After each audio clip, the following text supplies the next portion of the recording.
The Battle of Dorylaeum, the Crusaders' first major victory. The Battle of Dorylaeum, fought on July 1, 1097, was the first major military engagement of the First Crusade.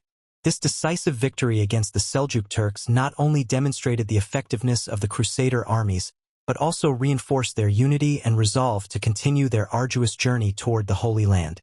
Occurring in the rugged terrain of Anatolia, the battle was a turning point that revealed both the strengths and vulnerabilities of the Crusaders, setting the tone for the remainder of their campaign.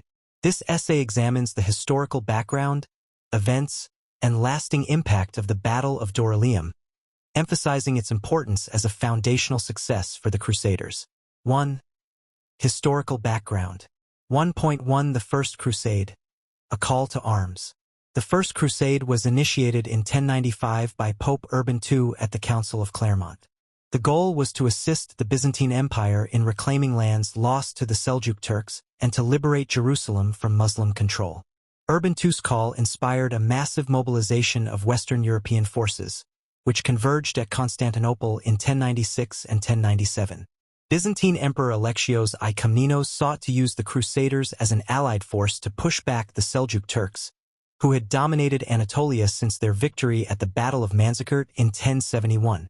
While the Crusaders had already achieved a significant victory with the Siege of Nicaea in June 1097, they were about to face their first major test against the highly mobile and disciplined forces of the Seljuk Sultanate of Rum. 1.2 The Seljuk threat. The Seljuk Turks, led by Kilij Arslan I, had underestimated the strength of the Crusader forces at Nicaea, which resulted in the city's loss. Determined to redeem his earlier failure, Kilij Arslan gathered a formidable force of cavalry and planned an ambush to cripple the Crusaders as they crossed the challenging terrain of Anatolia. Kilij Arslan's army relied on swift horse archers, whose hit-and-run tactics were devastating against slower and less mobile enemies.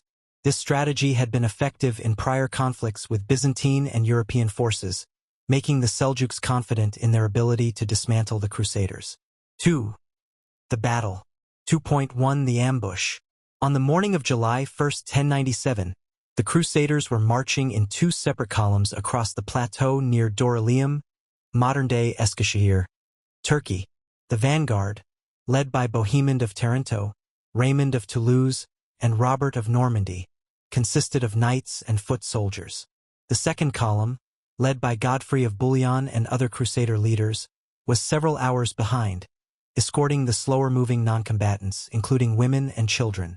Kilij Arslan launched a surprise attack on Bohemond's column, encircling it with horse archers and raining down arrows. The Crusaders were caught off guard and suffered significant casualties in the initial assault. The Seljuks aimed to disorient and fragment the Crusader forces, a tactic that had proven successful in earlier battles against Byzantine armies. 2.2 Bohemond's defense. Despite the chaos, Bohemond quickly organized a defensive perimeter, instructing his knights and infantry to form a tight circle around the non-combatants and supply wagons. This strategy minimized the Seljuks' advantage by reducing the targets exposed to their arrows. Bohemond's leadership and the discipline of the Crusader forces prevented a complete rout, buying valuable time for reinforcements to arrive.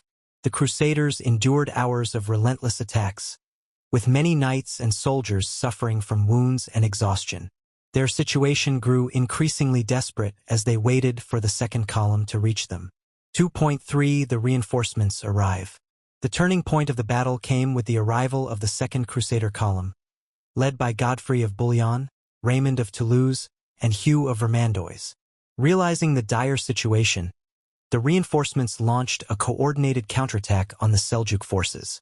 Godfrey's heavy cavalry charge broke through the Seljuk lines, forcing Kilij Arslan's horse archers to retreat. The combined Crusader forces pressed their advantage, routing the Seljuk army and securing a decisive victory. Kilij Arslan himself narrowly escaped with a small contingent of his forces. 3. The aftermath and impact. 3.1 Consolidation of Crusader morale. The victory at Dorylaeum was a monumental boost to Crusader morale. After enduring weeks of harsh conditions, including hunger, disease, and the challenges of crossing unfamiliar terrain, the victory reassured the Crusaders that their mission was divinely sanctioned.